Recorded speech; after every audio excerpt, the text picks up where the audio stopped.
People say you have to have a lot of passion for what you're doing, and it's totally true. And the reason is because it's so hard that if you don't, any rational person would give up. It's really hard, and you have to do it over a sustained period of time. So if you don't love it, if you're not having fun doing it, and you don't really love it, you're going to give up. And that's what happens to most people, actually. If you really look at the ones that ended up, being successful, unquote, in the eyes of society, and the ones that didn't, oftentimes it's the ones that are successful loved what they did so they could persevere when it got really tough. And the ones that didn't love it quit because they're sane, right? Who would want to put up with this stuff if you don't love it? So it's a lot of hard work, and it's a lot of worrying constantly. And if you don't love it, you're going to fail. So you got to love it. You got to have passion. A lot of people come to me and they say, well, I want to be an entrepreneur. And I go, oh, that's great. What's your idea? And they go, well, I don't have one yet. And I say, well, I think you should go get a job as a busboy or something until you find something you're really passionate about, because it's a lot of work. And I'm convinced that about half of what separates the successful entrepreneurs from the non-successful ones is pure perseverance. It is so hard.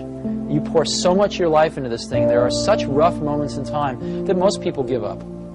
I don't blame them. I mean, it's really tough, and it consumes your life. I mean, if you've got a family and you're in the early days of a company, I can't imagine how one could do it. I'm sure it's been done, but it's rough. I mean, because it's pretty much an 18-hour-a-day job, 7 days a week for a while. So, unless you have a lot of passion about this, you're going to not survive. You're going to give it up.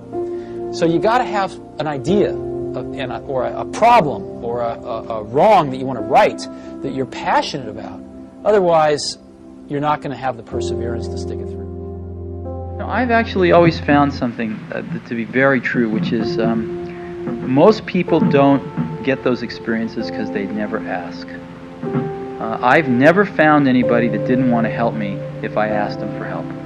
I always call them up. I called up, this will date me, but I called up Bill Hewlett when I was 12 years old, and he lived in Palo Alto. His number was still in the phone book. And he answered the phone himself. He said, yes? He said, hi, I'm Steve Jobs. I'm 12 years old. I'm a student in high school, and I want to build a frequency counter.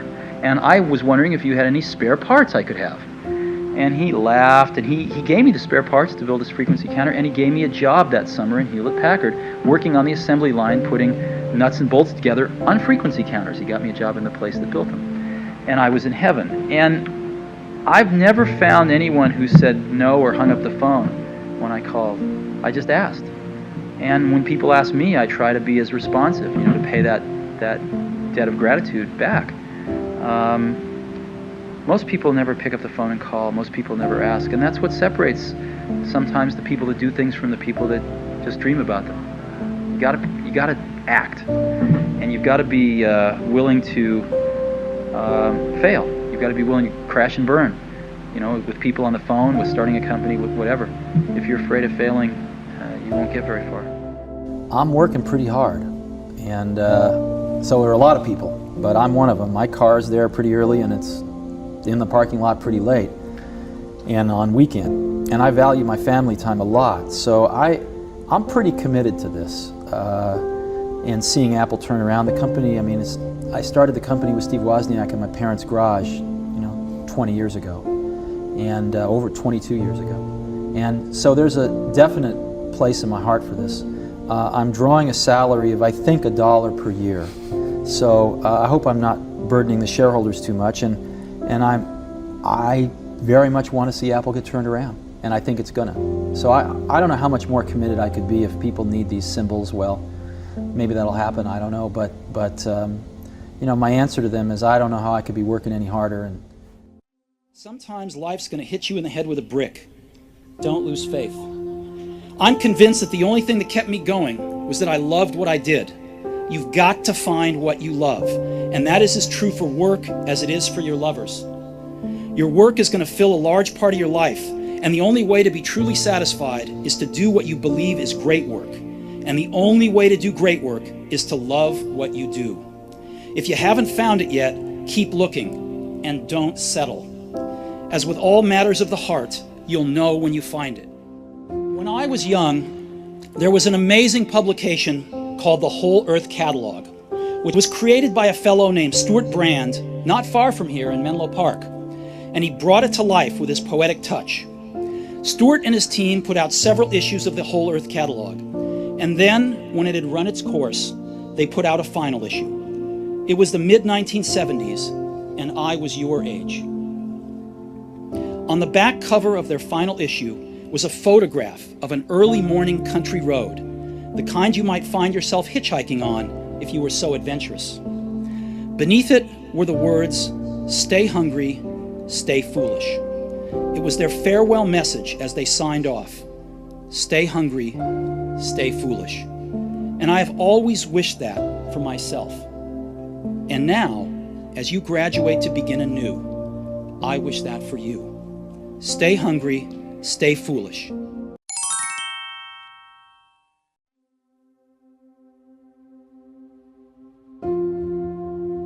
People say you have to have a lot of passion for what you're doing, and it's totally true. And the reason is because it's so hard that if you don't, any rational person would give up. It's really hard, and you have to do it over a sustained period of time. So if you don't love it, if you're not having fun doing it, and you don't really love it, you're going to give up. And that's what happens to most people, actually. If you really look at the ones that ended up, being successful, unquote, in the eyes of society, and the ones that didn't, oftentimes it's the ones that are successful loved what they did so they could persevere when it got really tough. And the ones that didn't love it quit because they're sane, right? Who would want to put up with this stuff if you don't love it? So it's a lot of hard work, and it's a lot of worrying constantly. And if you don't love it, you're going to fail. So you got to love it. You got to have passion. A lot of people come to me and they say, well, I want to be an entrepreneur. And I go, oh, that's great. What's your idea? And they go, well, I don't have one yet. And I say, well, I think you should go get a job as a busboy or something until you find something you're really passionate about, because it's a lot of work. And I'm convinced that about half of what separates the successful entrepreneurs from the non-successful ones is pure perseverance. It is so hard. You pour so much of your life into this thing. There are such rough moments in time that most people give up. I don't blame them. I mean, it's really tough, and it consumes your life. I mean, if you've got a family and you're in the early days of a company, I can't imagine how one could do it. I'm sure it's been done, but it's rough. I mean, because it's pretty much an 18-hour-a-day job, 7 days a week for a while. So unless you have a lot of passion about this, you're going to not survive. You're going to give it up. So you got to have an idea or a problem or a wrong that you want to right that you're passionate about. Otherwise, you're not going to have the perseverance to stick it through. I've actually always found something to be very true, which is most people don't get those experiences because they never ask. I've never found anybody that didn't want to help me if I asked them for help. I always call them up. I called up, this will date me, but I called up Bill Hewlett when I was 12 years old, and he lived in Palo Alto. His number was still in the phone book. And he answered the phone himself. He said, yes? He said, hi, I'm Steve Jobs. I'm 12 years old. I'm a student in high school, and I want to build a frequency counter. And I was wondering if you had any spare parts I could have. And he laughed, and he gave me the spare parts to build this frequency counter, and he gave me a job that summer in Hewlett-Packard, working on the assembly line, putting nuts and bolts together on frequency counters. He got me a job in the place that built them. And I was in heaven. And I've never found anyone who said no or hung up the phone when I called. I just asked. And when people ask me, I try to be as responsive, to pay that debt of gratitude back. Most people never pick up the phone and call. Most people never ask. And that's what separates sometimes the people that do things from the people that just dream about them. You gotta act. And you've got to be willing to fail. You've got to be willing to crash and burn. With people on the phone, with starting a company, with whatever. If you're afraid of failing, you won't get very far. I'm working pretty hard, and so are a lot of people, but I'm one of them. My car's there pretty early, and it's in the parking lot pretty late, and on weekend. And I value my family time a lot, so I'm pretty committed to this, and seeing Apple turn around. The company, I started the company with Steve Wozniak in my parents' garage, 20 years ago. and over 22 years ago. And so there's a definite place in my heart for this. I'm drawing a salary of, I think, $1 per year. So I hope I'm not burdening the shareholders too much, and I very much want to see Apple get turned around, and I think it's gonna. So I don't know how much more committed I could be. If people need these symbols, well, maybe that'll happen, I don't know, but you know, my answer to them is I don't know how I could be working any harder. And sometimes life's going to hit you in the head with a brick. Don't lose faith. I'm convinced that the only thing that kept me going was that I loved what I did. You've got to find what you love, and that is as true for work as it is for your lovers. Your work is going to fill a large part of your life, and the only way to be truly satisfied is to do what you believe is great work. And the only way to do great work is to love what you do. If you haven't found it yet, keep looking and don't settle. As with all matters of the heart, you'll know when you find it. When I was young, there was an amazing publication called the Whole Earth Catalog, which was created by a fellow named Stuart Brand, not far from here in Menlo Park, and he brought it to life with his poetic touch.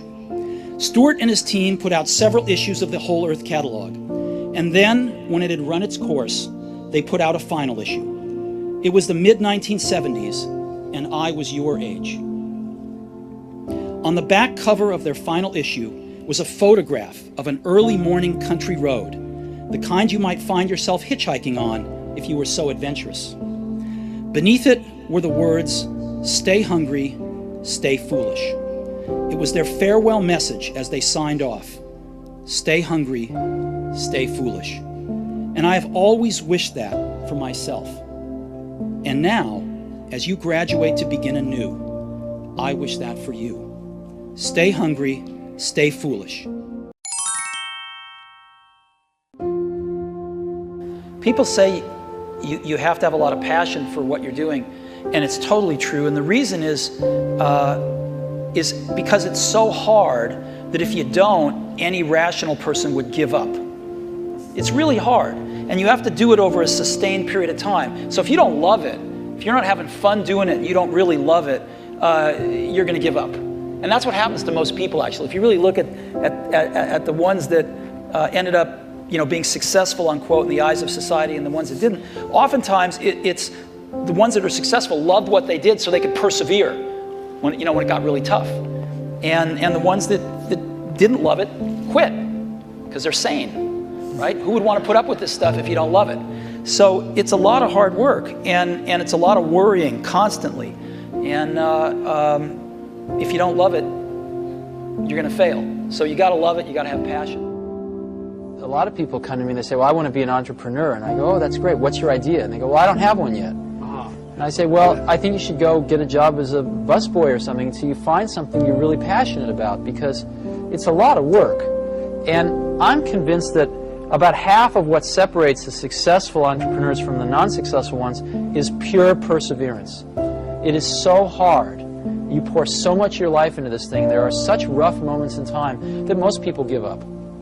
I don't blame them. I mean, it's really tough, and it consumes your life. I mean, if you've got a family and you're in the early days of a company, I can't imagine how one could do it. I'm sure it's been done, but it's rough. I mean, because it's a pretty much an 18-hour-a-day job, 7 days a week for a while. So unless you have a lot of passion about this, you're going to not survive. You're going to give it up. So you got to have an idea or a problem or a wrong that you want to right that you're passionate about. Otherwise, you're not going to have the perseverance to stick it through. I've actually always found something to be very true, which is most people don't get those experiences because they never ask. I've never found anybody that didn't want to help me if I asked them for help. I always call them up. I called up, this will date me, but I called up Bill Hewlett when I was 12 years old, and he lived in Palo Alto. His number was still in the phone book. And he answered the phone himself. He said, yes? He said, hi, I'm Steve Jobs. I'm 12 years old. I'm a student in high school, and I want to build a frequency counter. And I was wondering if you had any spare parts I could have. And he laughed, and he gave me the spare parts to build this frequency counter, and he gave me a job that summer in Hewlett-Packard, working on the assembly line, putting nuts and bolts together on frequency counters. He got me a job in the place that built them. And I was in heaven. And I've never found anyone who said no or hung up the phone when I called. I just asked.